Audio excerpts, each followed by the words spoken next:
This is the Galactic Shaman Astrologers, and we're going to meet about the nodes. The nodes are an energy spot where the moon is revolving around the earth, and the earth and the moon are revolving around the sun. And the points of intersection for that location is called the node. Now, the nodes are not planets, they're not objects, they are intersection points of the two luminaries and our Earth. So we understand the nodes as a place that we are going and a place that we've been.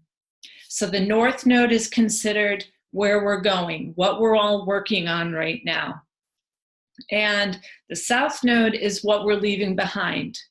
As Holly said in our last meeting, which was called The End of an Age, Be in the Mystery, the North Node is considered the head of the dragon, and the South Node is considered the tail of the dragon.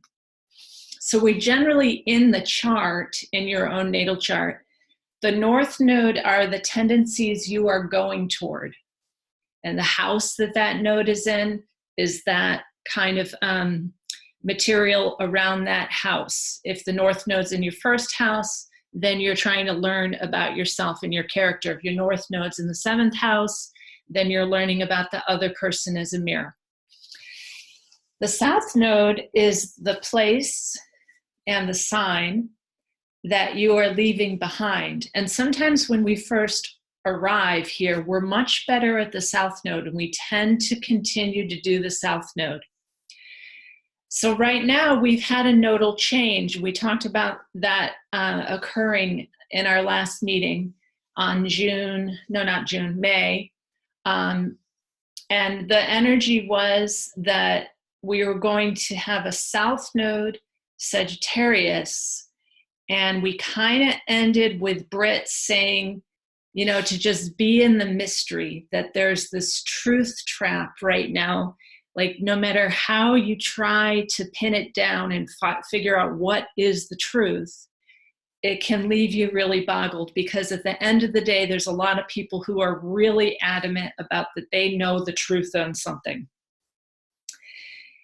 Okay, and that is our South Node now in Sagittarius, but because we've just kind of entered this, there is still a lot of debate and argument about this is the truth.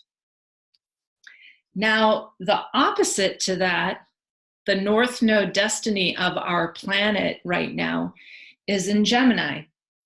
And what I would say about Gemini is Gemini cannot be pinned down in any way.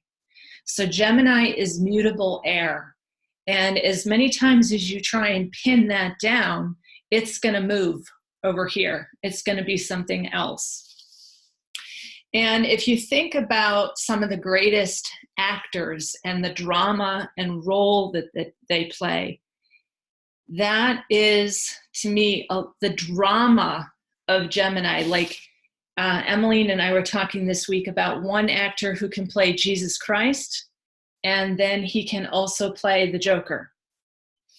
And what I would say about Gemini is that with Venus retrograde there, meeting the dark sister Ereshkigal, that is one of those perfect mirrors of Gemini.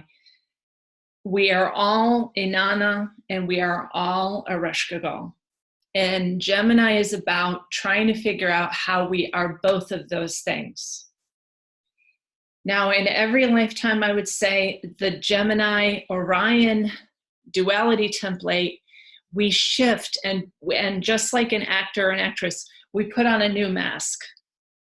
So we put on a new mask. Oh, in this lifetime, I'm going to be this. Whereas in my last lifetime, I was that. And in my limited experience in this lifetime, I've noticed that the things that I despise the most, I will end up having to do. So I would say that that's a very interesting thing about the Orion and the duality template is whatever you despise the most may be what you are concurrently in some other fractal of self, or it may be something that you need to be in your next lifetime because you have so much against it type of energy. So one of the main memes that I see coming out right now when we went into Gemini North Node was, we want to take off our masks. We want to take off our masks. And other people's are going, keep your mask on, keep your mask on. And that to me is perfectly Gemini. Because ultimately, we're all wearing a mask. And under that mask is God. Under everybody's mask is God. And we're playing a game here of, oh, that person isn't God. Oh, that person is God. Oh, that person is evil and not God. And that person over there is God. And to me, that is the ultimate game that we've actually been playing for 6,000 years. We've been playing for 6,000 years the duality template of some of us are God and some of us are not God. Some of us are evil. And so now what I see is the polarization is getting so huge that those persons wearing the mask of the evil ones have to push our buttons so extremely in order for us to get out of this endless duality thing to the point where we might annihilate ourselves, polarizing into good and evil. But that's what I see.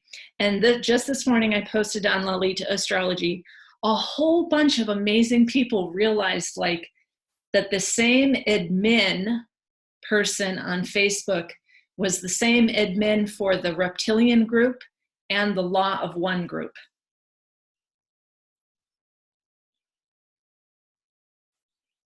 Yes, of course it is. Because we're all playing a game here. In this lifetime, you think that you're the Law of One and you've come to liberate the planet. And really, in your other fractal of self, you're that thing which you despise the most. And I've been having some great conversations with people, really looking down that. The ultimate awakening, I think, is that there's only one being here and that we're playing this wonderful game. So in addition to that, I'll start us off with the fact that Mercury rules Gemini. And Mercury is in Gemini, traveling with the moon, the North Node, Venus, who is retrograde, meeting her darker self, and the sun. So we have a lot of Gemini energy today. The other thing that I see coming up in the collective, which is a game that we've been playing for 6,000 years, is I see stickers of riot. They say riot. These are being handed out. Riot 2020 with a little slogan on the very bottom that says, eat the rich. Now, this one I just saw this morning when the moon came into Gemini. And I was like, wow, look at that. Wow, who's making that sticker? Well, the same person who's making another sticker that says, you know, like the exact opposite of that, that guarantees our rights. Please do not riot. We're going to have more money coming for you all, and it'll be a very liberal approach to feeding everyone. And the other one says, riot, eat the rich. Oh, don't worry, we're going to spend much money and feed everybody. It's the same being. Those are the think tanks that have been playing this game with us for 6,000 years.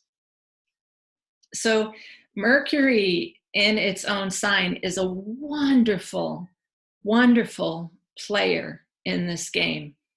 And if you have a very strong Mercury, like you natally have Mercury in Gemini, You love the drama. You want to get more dramatic. There were reptoids in my room last night and they were trying to get me. Well, immediately step over here and say, well, geez, maybe those are your family members. They came to see you. And that is right. I mean, honestly, I've heard everything, folks. It's like, how much drama do we want? Gemini will give it to us. Mercury in Virgo wants very precise details. Mercury in Gemini will, like, you know, play with every different possibility to see what they can figure out. And they'll kind of doubt everything along the way to discern and play this game. So Gemini is a lot of fun. And I have a chart with someone who has a North Node in Gemini that I might use today. But each of us has a nodal return in Gemini when we're 18.6 years, and then when we're 37.6 years, then when we're 56.2 years, and then when we're 74.8 years.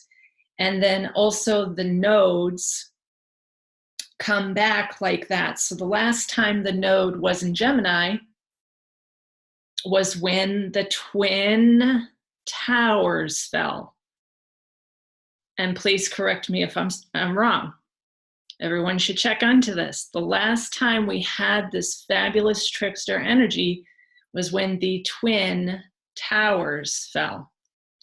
So be very alert, everyone out there who listens to our videos, that there is a trickster energy moving through right now. It's not what you think it is. All right. And it can often take us by surprise because ultimately it's trying to get us back to the oneness that we are.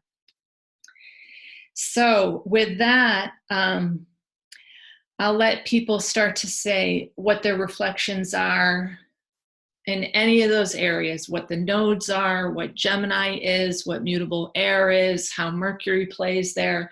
Wherever you want to jump in, go ahead.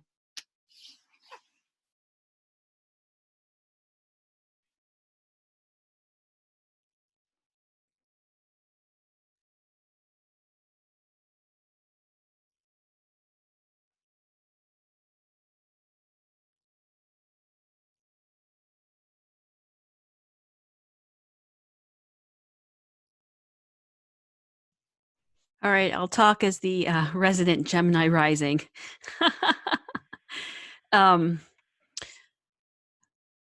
So, meaning, for those who are unfamiliar, that the first house of my natal chart is Gemini. That is where the sign that was rising on the horizon when I was born. And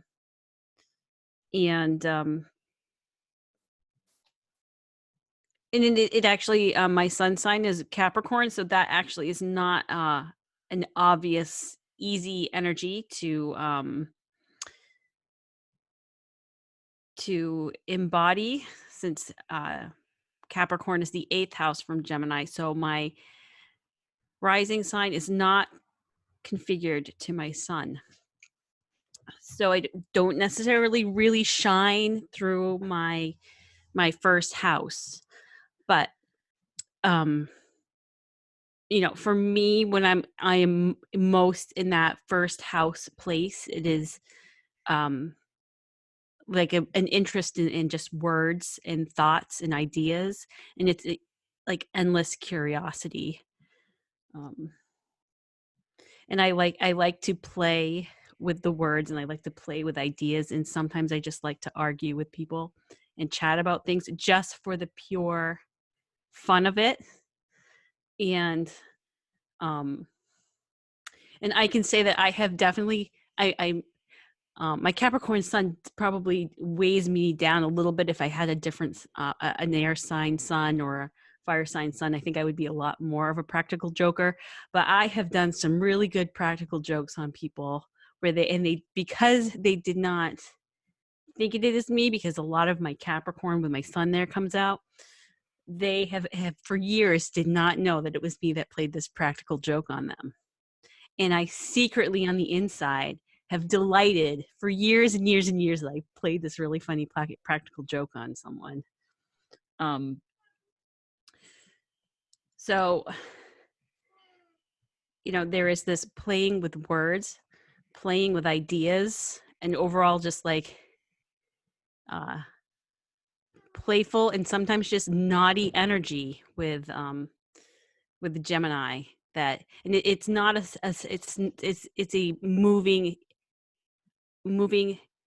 like I said, it's hard to pin down, but it is like going here, going there, and this is not in it when it's in its not really well integrated form. It's scattered, but when it's well integrated, it's actually connectedness. And Gemini can have the ability to connect ideas that are seemingly unrelated to a more rigid mind. It has this fluidity of thought. This idea to go from one idea to another and string them all together. And so with the North Node here, I had really experienced just like all of a sudden much more mental energy. And when Venus came in first, but Venus was really coming into Gemini. My first house was a greater emphasis on sensual experience, where she is the pleasure, and it was like all of a sudden, like all my senses, which Gemini is Mercury ruled, so it relates to the nervous system, can pertain to this feeling of sensations, which also is with Venus, and it is like this greater sense of the enjoyment of the wind on my skin. I stepped out of the house the other day and I could smell all the flowers blooming, and it was like, this is so wonderful. And it is very much a delight in the moment, in the delight in this and in this and in this. Life is a box of chocolates, and it's like, you're going to just try every single one. But because it is so mutable and it is so air, there's really a difficulty to stay on one thing and to kind of have that self-discipline. And so I know that when I'm not in my, one of the things that I sometimes really work on is to maintain discipline to have an outcome. So and I have a lot of mutability in my chart in general. So to kind of have that fixity, that stability, that's kind of keeping a course is difficult for Gemini. And right now, Gemini likes multiple choice answers. Is it A? Is it B? Is it all of the above? Sometimes they like all of the above the best. And right now, where we have so much unanswered, Gemini says it's all of the above. And then they want to talk about it and talk about it in a sign that wants a more definitive answer is going to be like, you're just scattered and you don't know what you're talking about. But for Gemini, that is, but I'm delighting in all the possibilities. And with the North Node there, that is just like turbocharging all the possibilities. So when you go on Facebook or any other kind of social media, you are getting this onslaught of all the possibilities. And the dark side of Gemini likes even the dark stuff, or the naughty stuff, or the horrible stuff, because it's, look how dark this can get, and look how light this can get. Yeah. So that's just the way it's coming through to me. So I'll see. Emmeline, what do you think? Gemini is in my ninth house of spirituality and travel and sort of oracular knowledge and higher learning and research and astrology. I have one planet there, Mercury, which is retrograding when I was born. So I was just feeling into that. How does that, and I think it can bring an impulsivity. So I've definitely found myself being able to collate lots of different aspects of I can do lots of different versions of spirituality and research at once, and I can see how they interweave. So I like to hold things, often quite controversially, and then see how, you know, it can balance out with the other next to it. I guess that's also really Libran. The Mars in my chart are trines with my ascendant in Libra. So there's a real, what feels like an ease in just impulsively like charging in the direction of multiple opportunities when I'm going for something for gold. I'm not really going to hold back. Like if I, for example, if I was going to go and travel, this is normally ninth house, but if I was going to go and travel somewhere, I would just go and do it. And I would hold lots of other options at the same time, and I would entertain all of them, and none of them would seem right or wrong to me. Yeah, there's a real ability to just see the right and the wrong in everything, and to see beyond that.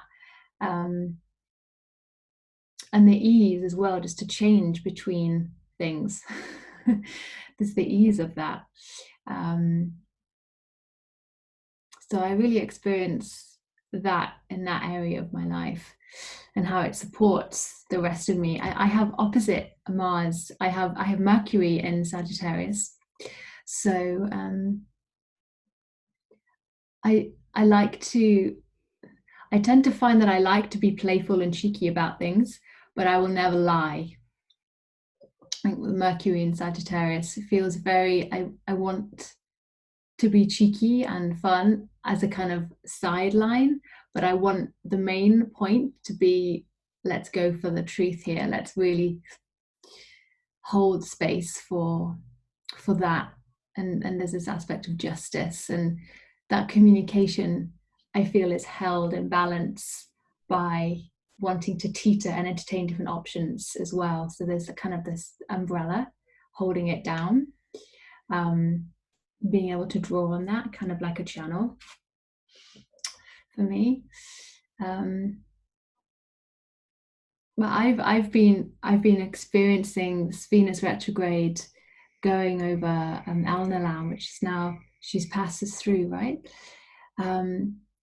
As a real opportunity to just go into the there's a spider that just walked in as I started to say that, but an opportunity to really go into the dark sister and to meet her in Hades, and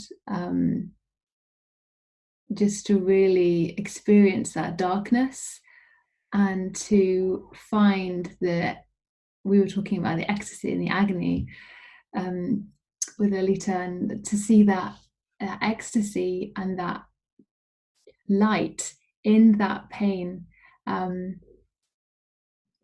So I've been quite pleasantly surprised by how easily it moves, because I think at first, when you're confronted with horrible things and things that are really traumatic, there's a sense of, but I can't go there because it's too much for me.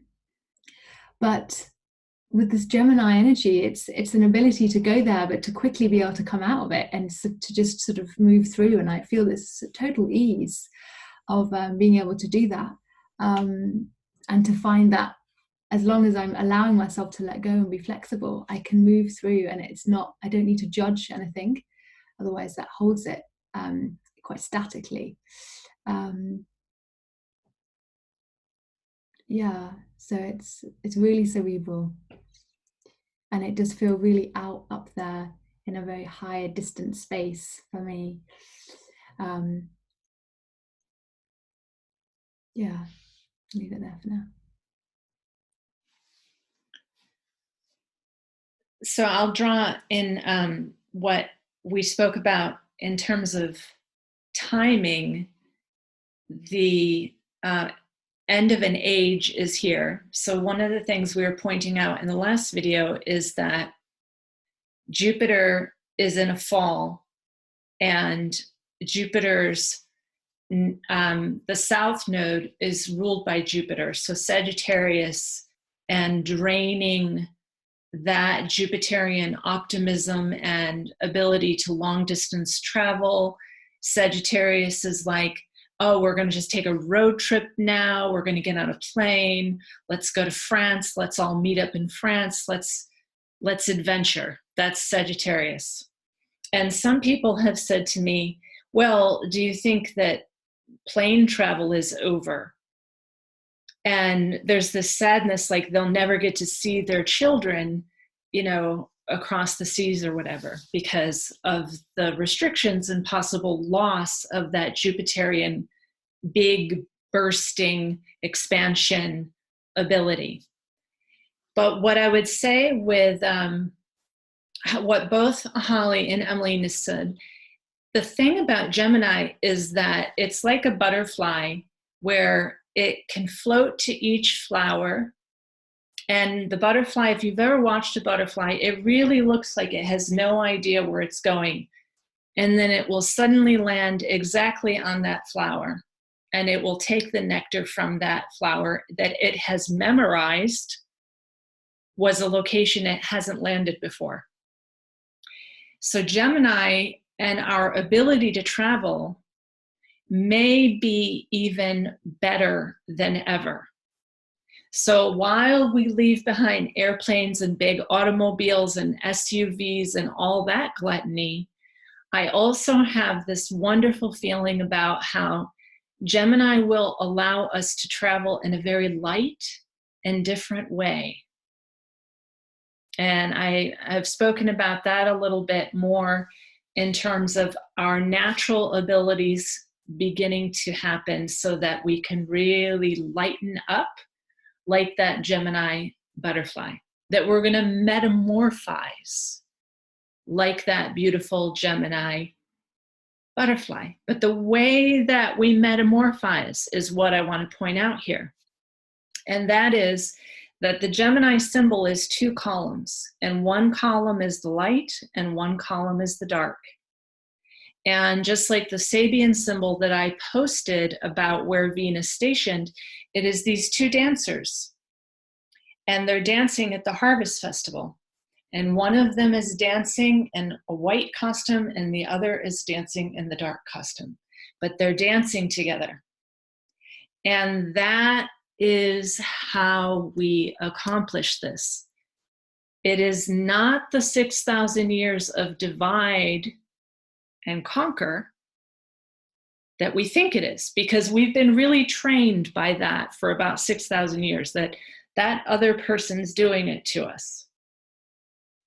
But if we dance this dance and we meet the dark sister, Ereshkigal, and we incorporate that compassion inside of us, then the other person doesn't have to put on that mask anymore for us and cry out and lament in that suffering, because we have incorporated that all inside. So that is the ultimate taking off the mask.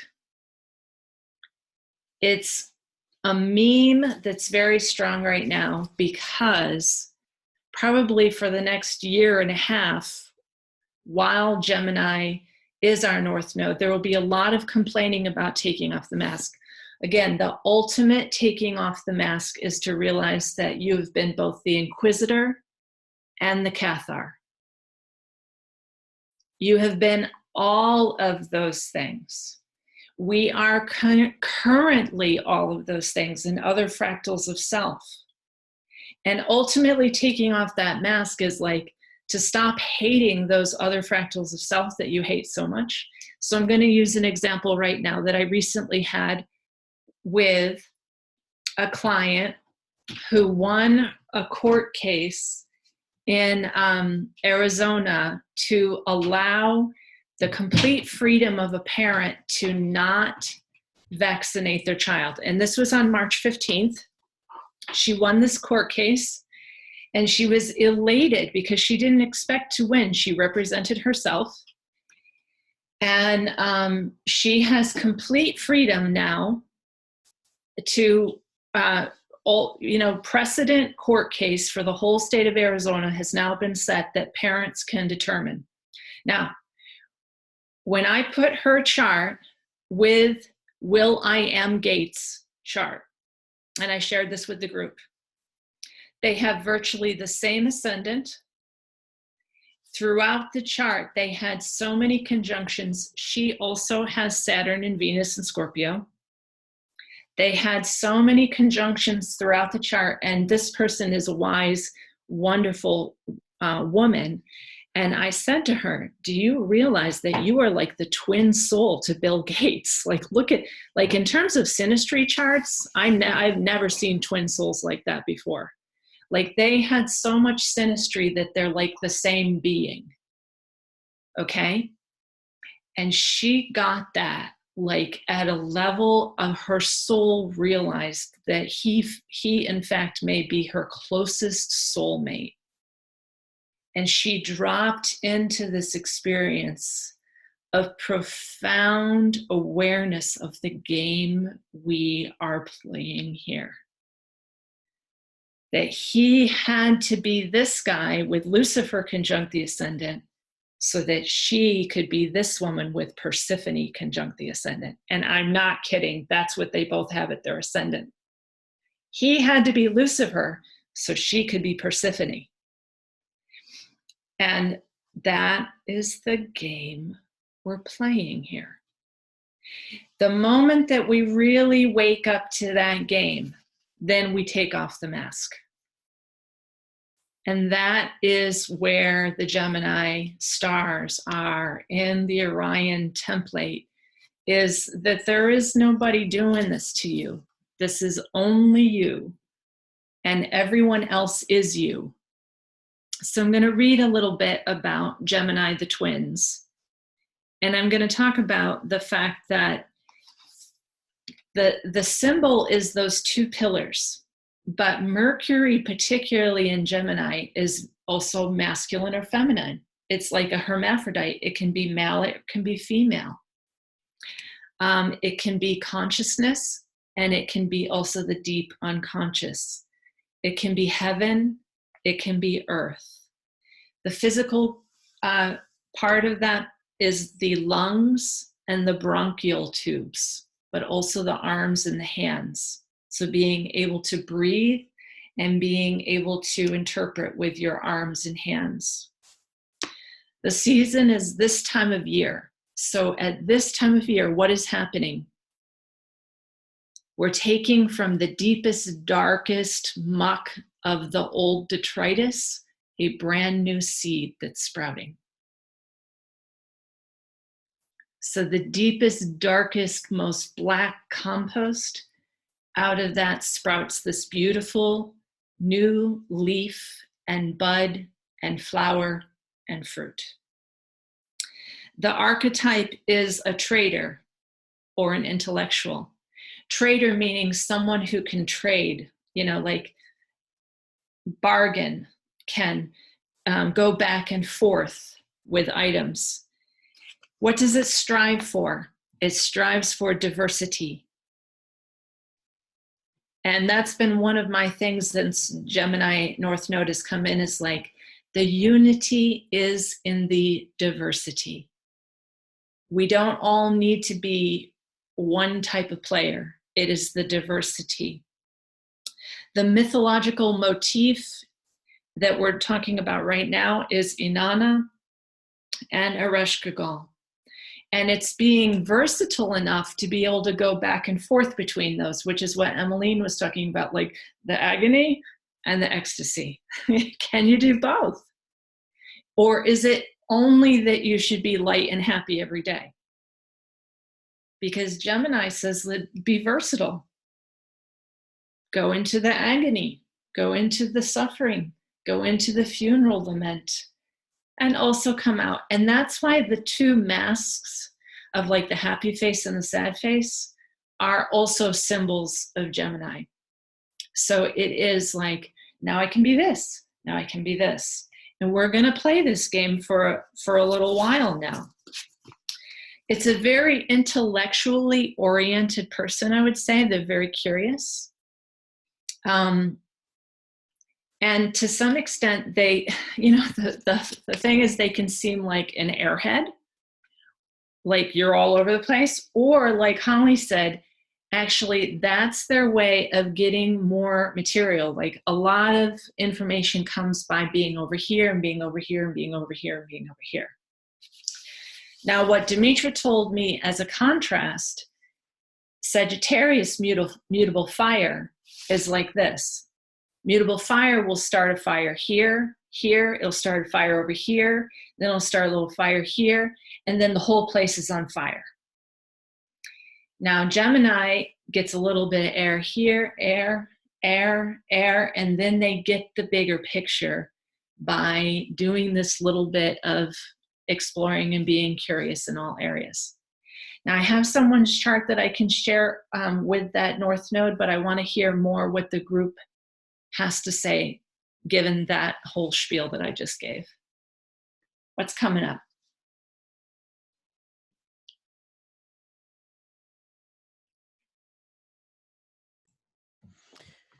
Well, I think that one thing to think about is Mercury is in its planetary joy in the first house, and like the seventh house and the first house are both places in the natal chart that are divided with the horizon line. So there is some of that physicality of the actual Earth there, and above the horizon line is that it's the air, but it's also that mental realm. So you see that in the first and the seventh houses of the places of the self and the other. But in particular, you're here in the self in the first house, that the first house is where you combined that physicality with the mental soul experience. And it is where you experience your chart as the helmsman and the point of steerage. And so the ancients thought that Mercury would have, being also able to hold that duality and hold both of those things and all those pairs of polarities as most naturally as kind of that planet of opposites or incorporating differences. You see that in its being in its joy in the first house. And you get that kind of dual nature in I can think, but I do things with my hands. And I'm going to have a conversation and I'm going to provoke someone and I'm going to do this and I'm going to do that. And I'm going to get a little bit of this here and I'm going to put all the puzzle pieces together to get this, like you said, Lalita, the bigger picture. But you can also kind of get that shifting quality where someone says, well, I talked to that Gemini and they said this. And someone else says, well, I talked to the Gemini and they said that. And then they line things up and it doesn't quite line up. It's like, well, you just said two different things. And the Gemini will say, I know, isn't it exciting? And so I know, isn't it awesome? And everybody will also be like, but what is it?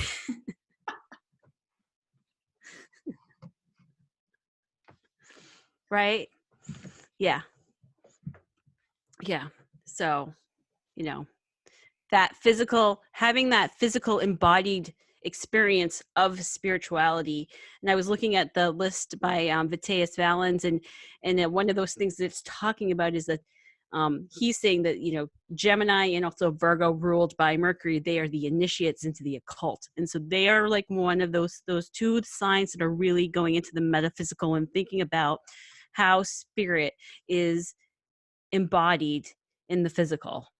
And that multiplicity of experiences of what it is, and beyond the what is right and what is wrong, but just what did you experience, and what is the truth of that experience is just your truth, and it may not be anybody else's truth or anybody else's actual experience, or the great big truth with a capital T, or the right or wrong with the great big capital letters of what's right and what's wrong. It's just what you experienced, and you get to play with it and have fun. And at certain points you realize the joke's on you because you were really stuck in a certain point of view, and you realize it's not the only point of view. It's just a facet of the whole. Yeah. And then it gets a little bit funny. If you can allow yourself to have that sense of humor. Oh, I was a reptilian in my last lifetime. Oh, now I'm making fun of politicians who are calling names and calling them reptilians. That's just you. And it's, if you can allow yourself, and I think Geminis don't really take themselves that seriously. You can allow yourself that ability to like kind of laugh at your experience and say, yes, there's a time for it to be serious and sacred, but the amusement is also sacred. Yeah, well, let's go on from there. So, if Gemini gets super bogged down in the drama, let's look at like the dark side of Gemini.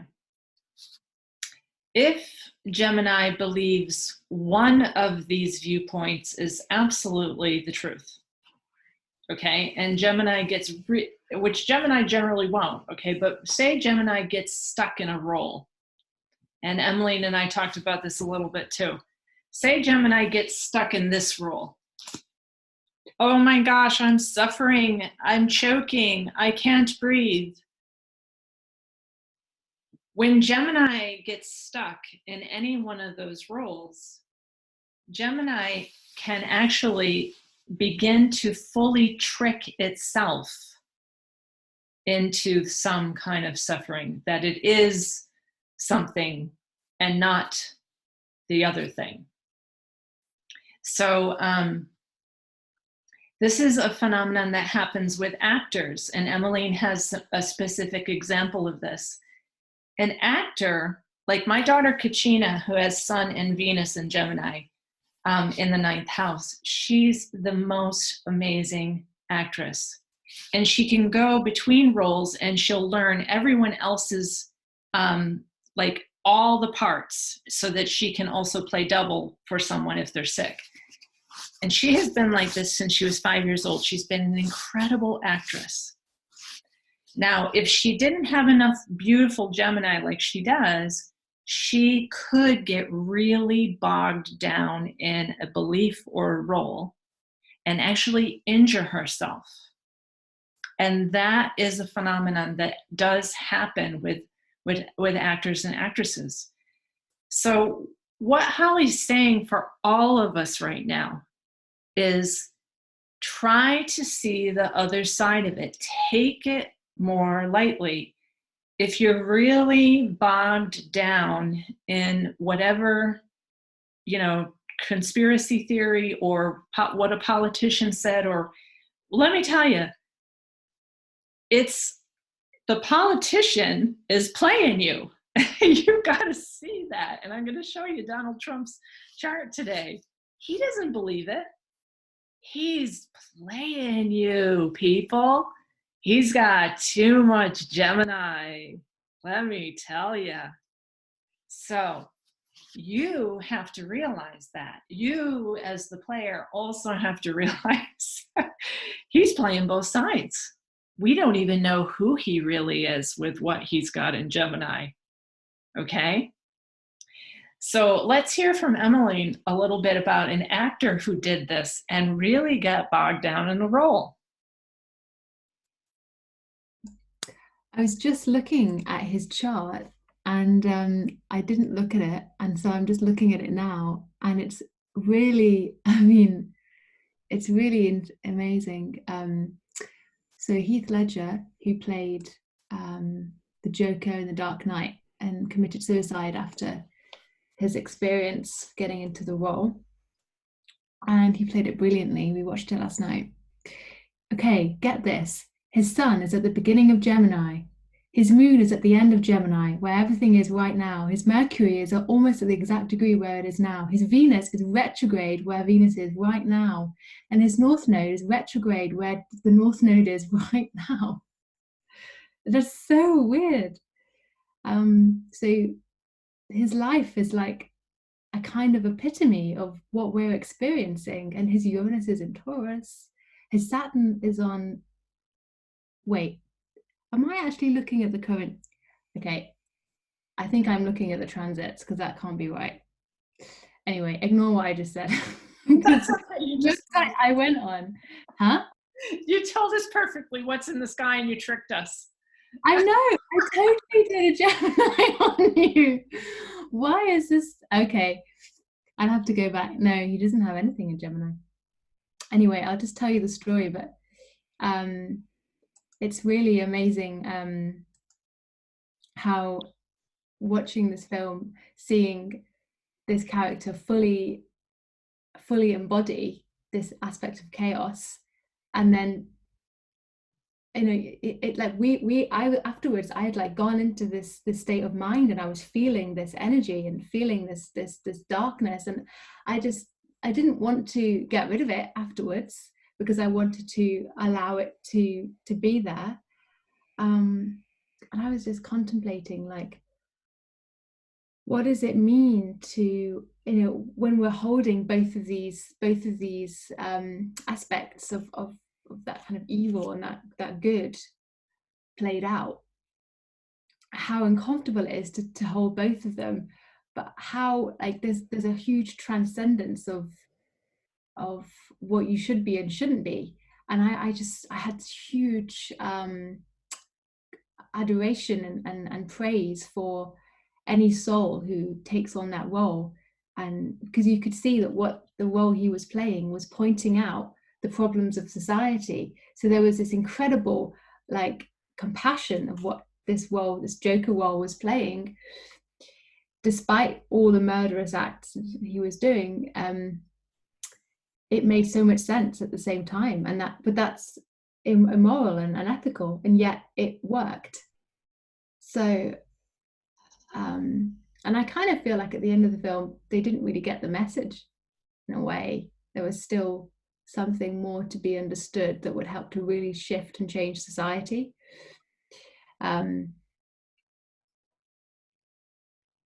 Yeah, so I guess the question is, can we hold that? Can we go into that and really let it change us and be ourselves mutable-ified so we can actually let go of that quite egotistical part of us that's quite dogmatic about what we should be or shouldn't be, and to really let that happen to us is quite terrifying, really, because it opens our heart and breaks us open. But I think,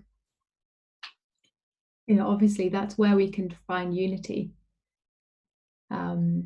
So I come at it from quite a sort of emotional, deep space with my sun and moon in Scorpio, and I'm kind of really going in there and, like, really wanting to feel and go into that. Yes.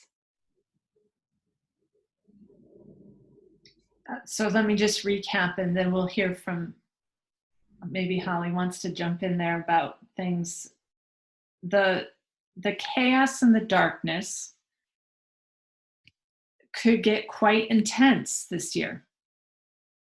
And if we can watch it as a film and watch the theater production of the absolute chaos that can happen and not get too involved in it, we may be able to come out the other side without really taking on that character role and feeling like, oh my gosh, the darkness has consumed us and there's going to be a fascist whatever, and it's all going to be horrible. If you can watch it without getting too into the character role that we are playing right now, we will come through more gracefully and metamorphize like a butterfly. But if we get into this who's doing what to whom, and they're all trying to get more control over the whatever and vaccinate us all and that, the more that you feed into that role, the potential is the more you are identified with that role, and the more then that role becomes you and you cannot separate from that role, and then that actually happens. Okay?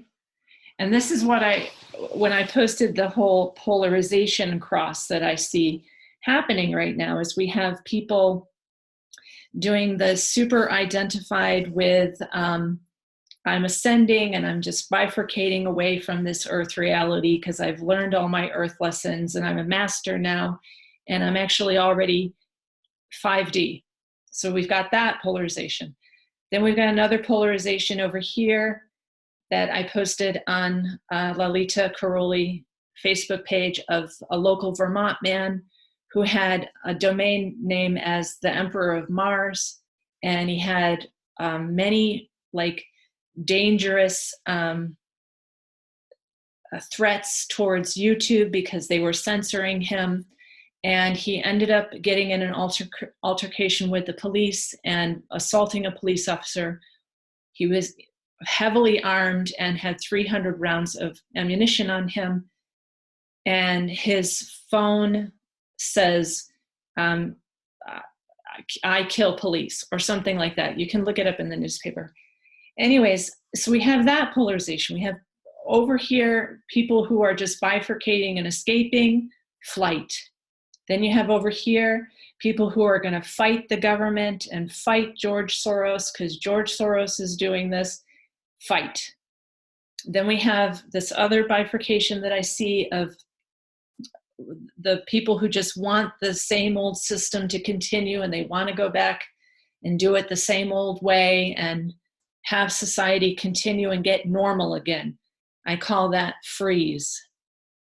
And then I see this other potential of people who are truly seeing this as a moment of change where we're changing, metamorphizing, and becoming more harmonious and biodiverse and more in tune with Earth and coexisting with all her creatures beautifully. And I call that embody.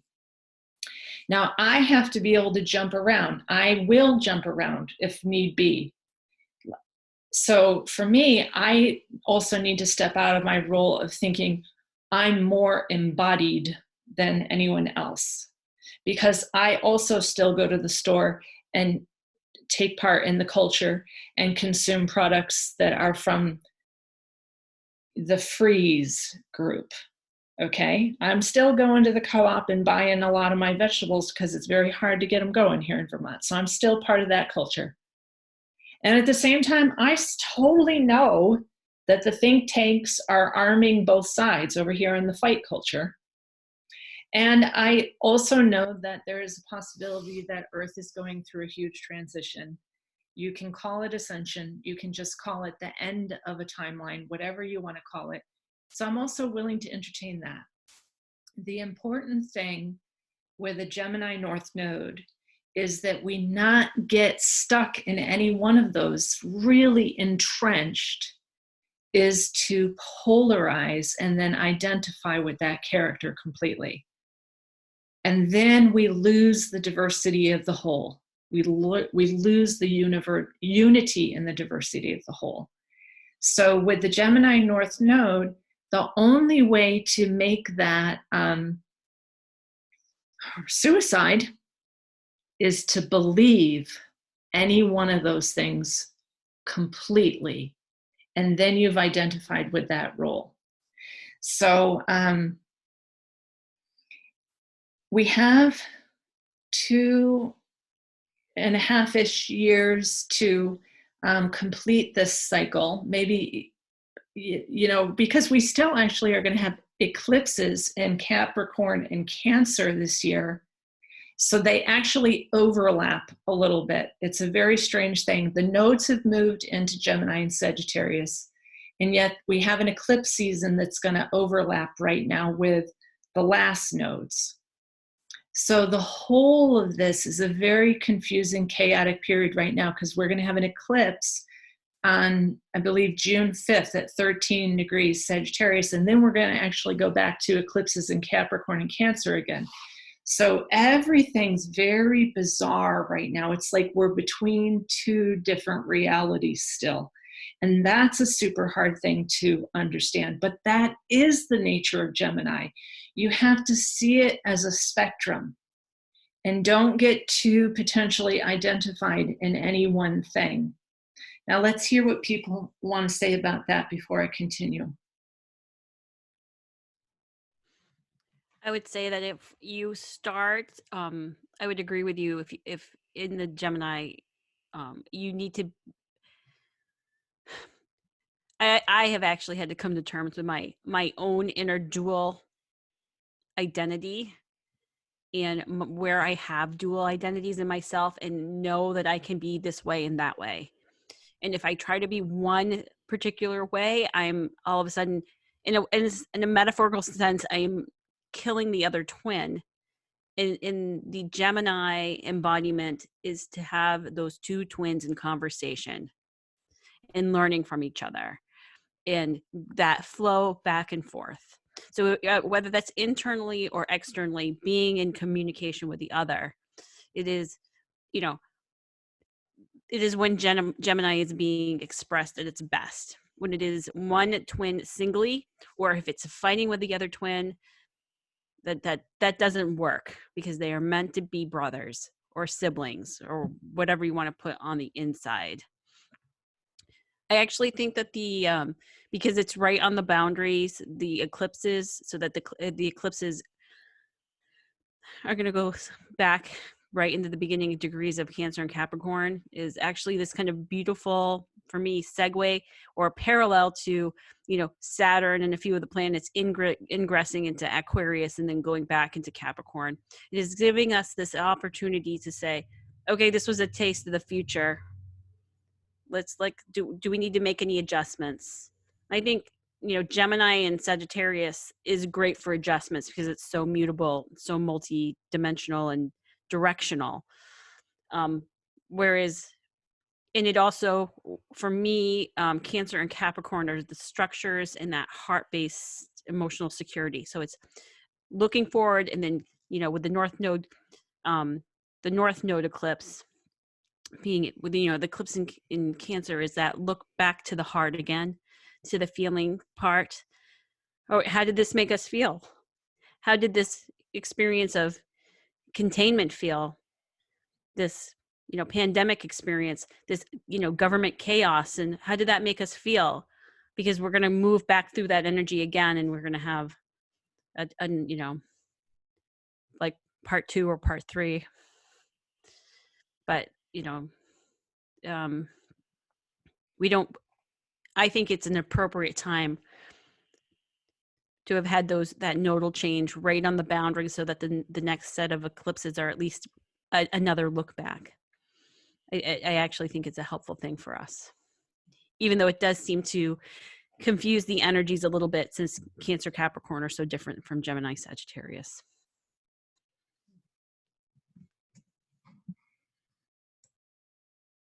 Emily, did you have something to say there? Yeah,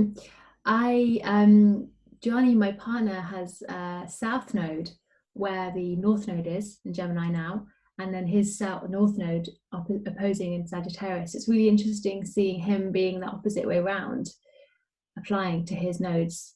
And he has Mercury conjunct the ascendant, so that there's a lot of, I will often say to him, like, will you just choose who you are? Will you choose, like, will you stop making a joke and will you be serious? And that multiple aspect is really, yeah, it's really challenging to the opposite way around, to then choose a direction and choose where you're going. But it's almost like now what we're doing is we're letting go of direction and choosing where we don't know we're going. So perhaps again, it feels like it feels like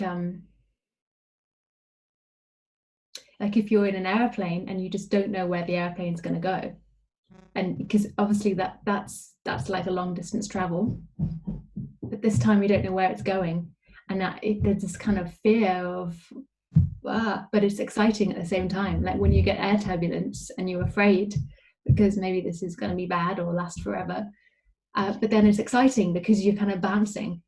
So it's like, yeah, so it feels quite stabilizing to have the Capricorn and Cancer eclipses coming. When you mentioned that, Holly, I feel like quite,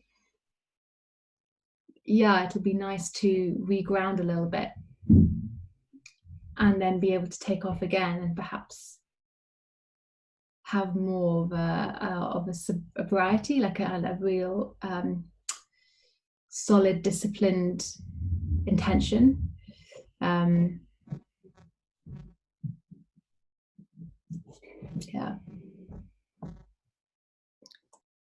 Let's also look at the last time that Venus retrograded in Gemini was in 2012. So I want to look at that time frame also in terms of the Venus eclipse that happened in 2012 means that Venus moved in front of the sun, and that can only happen every 100 years.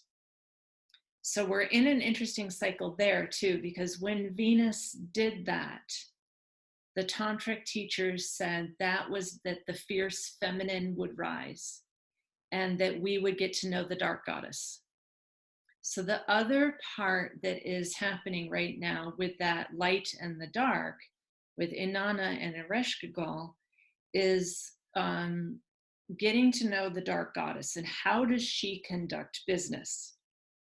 And people are often very alarmed by the archetypes of Lilith or Hecate or Medusa or Moira, the one who cuts the thread and severs the cord.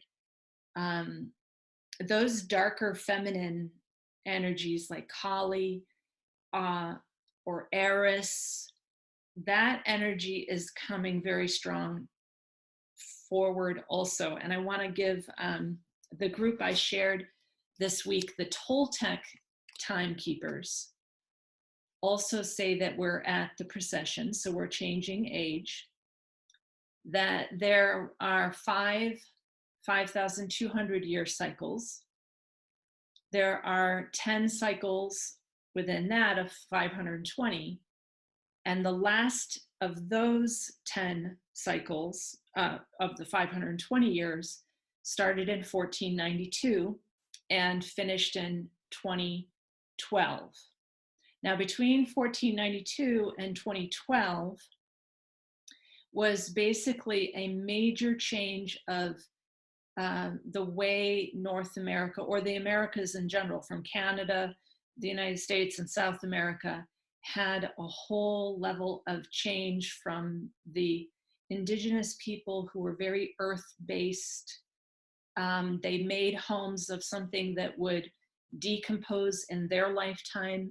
They made transportation of something that would decompose in their lifetime. They, they didn't leave behind washing machines and lawnmowers. There's no evidence of, massive burials of technology and garbage heaps. And yet those indigenous people who are very close to the earth, all of us were one of those also, because we've been everything. They didn't leave behind a whole bunch of plastic junk at the mound, right? It was just purely a beautiful stone alignment with the stars. Now, from 1492 to 2012, we've been building up what I would call the garbage heap, like more and more and more garbage in the garbage heap. And that would be very much also, I would say, Jupiter's gluttony and as much and as big and expansive as you want, including the whole westward expansion. And we're going to take over all these lands, and we're going to take over Australia too. We're going to just keep expanding. That's Jupiter, okay? And that was also called like imperialization. Like we're going to colonize and imperialize all of these lands. So that was 1492 to 2012. And then Venus crossed in front of the sun. And when she did that at 15 degrees 40 minutes Gemini, which is basically like the dark star in the Orion, okay? Now we're going to meet the dark goddess. And she's going to do a major 13-year period of cleansing, according to the Toltec timekeepers. And that 13-year period of cleansing began in 2012 when Venus crossed in front of the sun, and apparently will end by 2025. It's going to be the 4 different elements. So earthquakes, fires, hurricanes, which is like wind, and floods. And on the day that I read this from the Toltec timekeepers, a huge cyclone, like the biggest cyclone that has ever hit India, hit, I think, West Bengal. And then a massive flood happened in Michigan, which is also now becoming a serious nuclear situation because they cannot get power because the dams broke to that big nuclear reactor. And I had kind of seen this. I saw this when I was asked by Anaya Sophia, what do you see? And I was afraid to tell what I see. I basically just hate to say these things, but I kept seeing the grid going down and potentially having nuclear situations. But if we can keep kind of just the witness consciousness in this without pointing fingers, because as soon as I posted this, someone said, oh, the Trump administration will never be able to deal with this. And I was like, wow, what does this have to do with the Trump administration? Like, why did this become Donald Trump's personal responsibility? Because the other thing that's got to happen with Gemini is like Resh Gagal and Inanna, I am responsible for this too. I am using this computer right now, and the United States has the most power usage of nuclear plants in the world. France second to that. So we do have to see our own part in all of this bit of this 13-year cleansing cycle and be very brave during this. The more that we can take it in and find our own personal responsibility in this and not pointing at that dark force over there who did it to me, the better the outcome I think will be. Now, other people might say this the other way, which is very Gemini too. And I'm willing to go there because it's a Gemini day today. Maybe what we actually have to do is polarize so badly. Maybe what's actually got to happen is like, we have to polarize so badly that a huge abscess of hatred finally bursts and the like pus goes everywhere. That's also the way I see it. Like, you can't pop that boil until it's really full of pus. And I'm going to just use those kind of words. Okay. And that, my dear, brings me to Donald Trump's chart, which I will just say something very quickly about. Donald Trump has a beautiful grand trine in air. He also has a grand trine in fire. His north node is in Gemini, which is where the north node is. His sun is at 22 degrees, where Al-Nalam is, the return to oneness. His north node is enclosed between his sun at Al-Nalam and Uranus. And Uranus and the sun hold his very unusual destiny, this north node. And it's in the 11th house of who he is on the global community. And to some extent, I'm playing around with the idea, because that's what Geminis do, that Donald Trump is exactly who we need. And if I voted, which I don't, if I voted, I might vote for Donald Trump this year. Because maybe we need to polarize this. Maybe it really needs to come to that much of an abscess. So let's look at it. Maybe my mother told me, because she has TV and she has a stellium in Gemini, so she wants to know all the details and she has her TV on all the time. So my mother told me that Donald Trump has said that this virus is a bioweapon, that it was created in Wuhan, and that the Chinese are trying to kill us, so stop buying anything from China. Like, don't take any vitamins at all from China because they're going to kill us all. And I'm going, damn, I couldn't have thought of anything that brilliant. Like, wow. There is nothing more polarizing than a statement like that. Now, do you think he really believes it? You see, if you're going to play the Gemini game, you better be a damn good player. Because you can't trust a single thing coming out of that man's mouth, my dears. He's a player. He's the king player because his ascendant is at Regulus. This guy is a major lion of a player in this game. So you can all decide from this very confusing and curious conversation with so many planets in Gemini what you all want to do. But I would say, take off the mask. Realize, I had another client this week who has her Mars and her North Node conjunct where Donald Trump's Mars is. And I asked her how she feels about him. And she was like, oh my gosh, I could never be such an egotist. And I said, why are you talking about that? He's your greatest teacher. Your North Node and Mars are conjunct his Mars in his first house. Girlfriend, you better learn from that man. You better become the biggest egotist ever, put up a big skyscraper and paint your face on it and write that Empress lives here.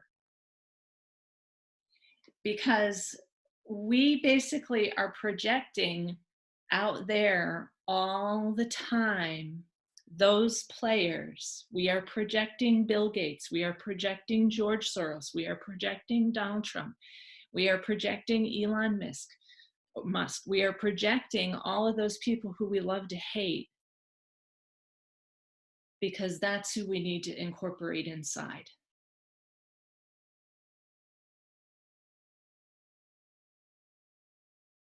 And that is the ultimate Gemini teaching, in my opinion. And you can't pin it down, so I might be wrong. So don't believe me. Don't anyone follow me, please. Gemini will make it that confusing. There were no followers of the Piscean age left because we're all utterly confused, which is another great thing about how Gemini's ending this sucker. You can't follow any messiahs because you realize the same admin is putting up the law of one as is putting up the reptilian group. It's perfect. There's no one you can follow anymore. Go ahead. What do people want to say? Well, I do think though, with Mercury in Gemini, in Gemini being Mercury ruled, though it is a time where right now Mercury actually does like discrete, concrete, factual data.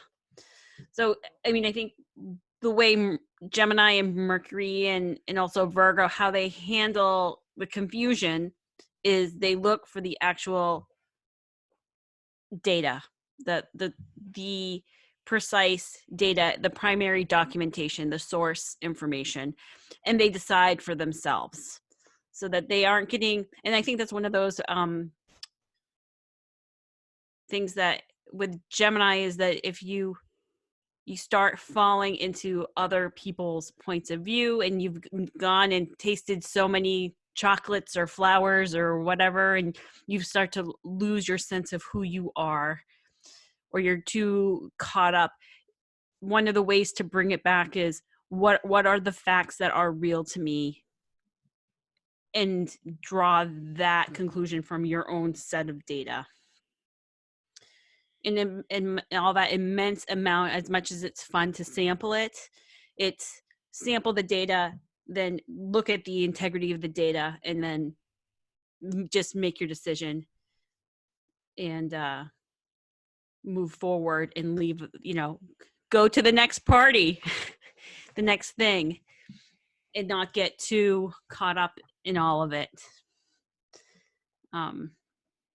But yeah, because it is also about concrete facts stuff, not just mental stuff, but what is true, what is really working, you know, and how they do, Mercury does like to, you know, manipulate things to its greatest advantage, but you know, it can only really do that if it really has a good grasp of what all the details are and what that information means.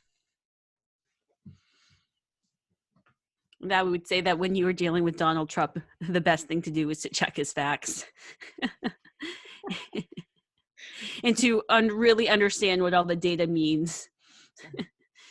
He embodies that manipulation of data energy. Yeah, the Uranus there, just so people understand, is he couldn't behave if he wanted to. All right, so my mother said that same thing. You know, she has a stellium in Gemini, and she's very, very careful with her facts.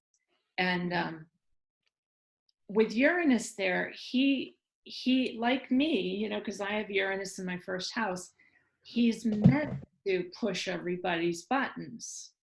His job is to create unrest, I would say. You know, Uranus can be like a source of accidents. It can flip the script. It can turn everything the other way around so that everybody needs to do their homework.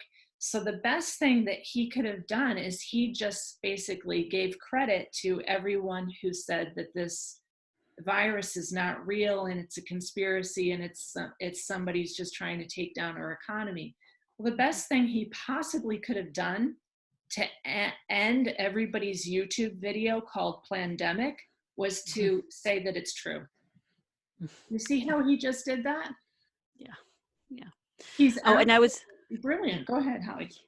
Oh, and I was just going to say something. We in our chat we talked about the bounds, and I was looking at the bounds in Gemini, and the middle set of bounds in Gemini are ruled by Venus. So Venus is going through her bounds, which is, for anyone watching this on YouTube, the signs are divided up into other increments, one of which is called the bounds, and the ruler of the certain set of degrees under a certain bound ruler, that bound ruler gets to set the rules. So she is going through her retrograde in Gemini, but a lot of her retrograde is going through her own, an increment of Gemini that is under her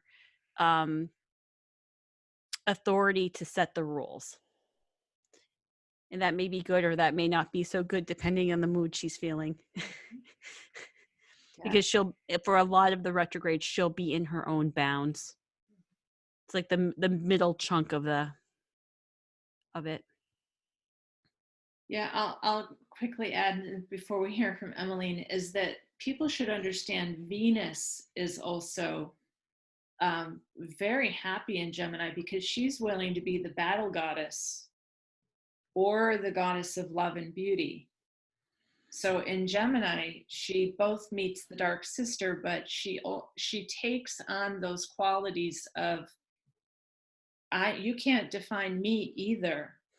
I'm both Aphrodite and I'm Ishtar with wings and swords, and I'm about to come up and kick some butt. So that Venus ruling what I call the Time Lord, those degrees at the center of Gemini, is fabulous in that she can't be defined there either. She can be either one. Emily, why don't you say anything you want to say before I go on?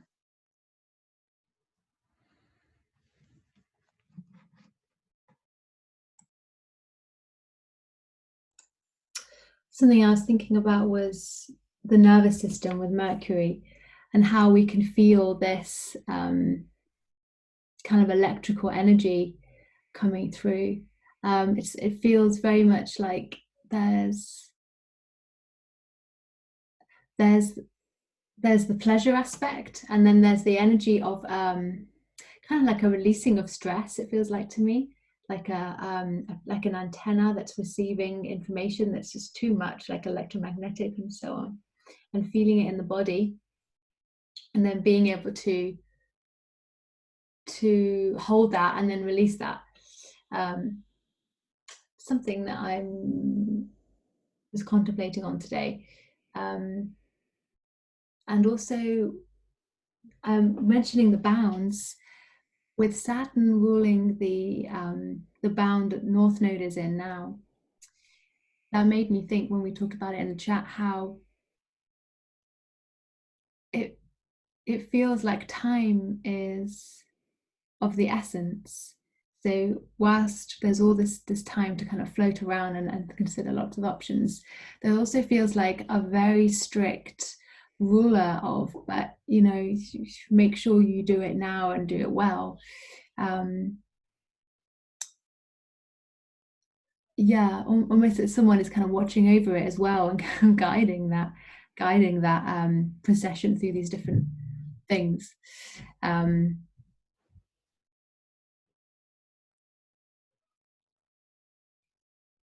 Yeah. And I guess it also brings this ability to really step back. So with Venus retrograding, there's an ability to really observe that and to not feel too lost in it. So it's a really amazing opportunity, I'm finding, of being able to really go into that, but feeling quite able to just pull back when I need to. And it's a really amazing invitation to experience these things, particularly in that aspect of love and self-nourishment and self-worth, and how we view ourselves, perhaps how we view relationships with one another. A huge opportunity to really like allow the darkness to come through, and the shadow in relationships and how we treat ourselves, and yet to be completely whole and balanced at the same time, and to feel that flow between the two things is really bizarre, because you can just feel traumatized one day and then the next day, well, you're 100% fine. So it gives for me a lot of compassion to everyone because there's the ability to just experience everything and to have the compassion for where anyone else is at, like Donald Trump. Yeah, so we're almost to 2 o'clock. Amazingly, that was very quick. But so what I'm going to recap is that this is the twin. We now have North Node for the planetary energy in Gemini, and Saturn as the ruler of those degrees that the North Node is in now at 29, 28, 27 is Saturn. So we must, I would say, by Saturn's responsibility here, look into the twin part of ourselves, the dark and the light, the masculine and the feminine, the industrial city, the agricultural village.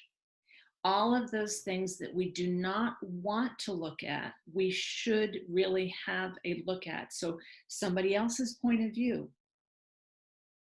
an area that we're not willing, or a street that we're not usually going down, and have a look at the alternative version of yourself. And then, as Holly said, and then Mercury does want to get that information down. You know, and one of the doctors that I really think is so beautiful in this way is Dr. Zach Bush, who is an independent medical provider and has worked in many different countries. He does internal medicine, endocrinology, and microbiology, and he has some wonderful videos about how the virus itself is what we're made of, which is the other thing, is not like this fearful, horrifying, terrible virus, which is what 50% of the human genome is made out of.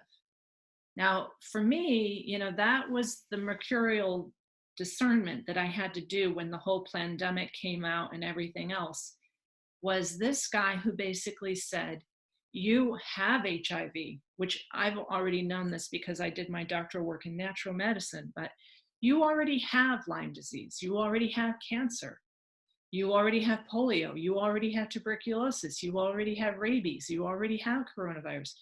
You are made out of, we are made out of viruses. that is the way the human genome works. When we come through our mother's birth canal, through the vagina, we are like, we get all these viruses. We're full of viruses. We've all got herpes, and everything is in there. We're made of viruses. And so the other way to see this virus and to look at the, you know, the dark and the light side is, this is the most valuable transformation that we can possibly go through, not to be avoided, but to be embraced completely. And now I'll see if anyone else wants to jump in there.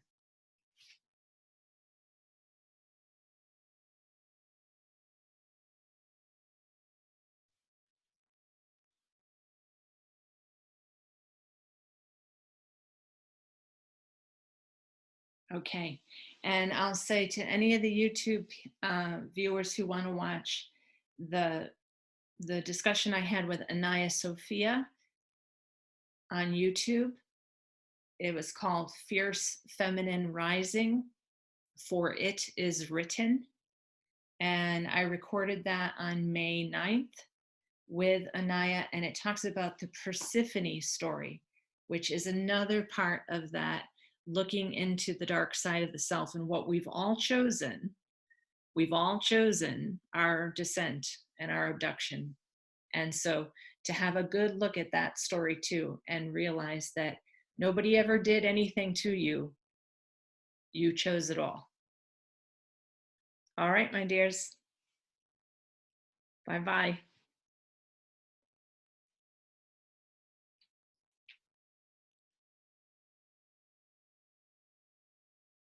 Okay, I'm going to end it. Bye-bye.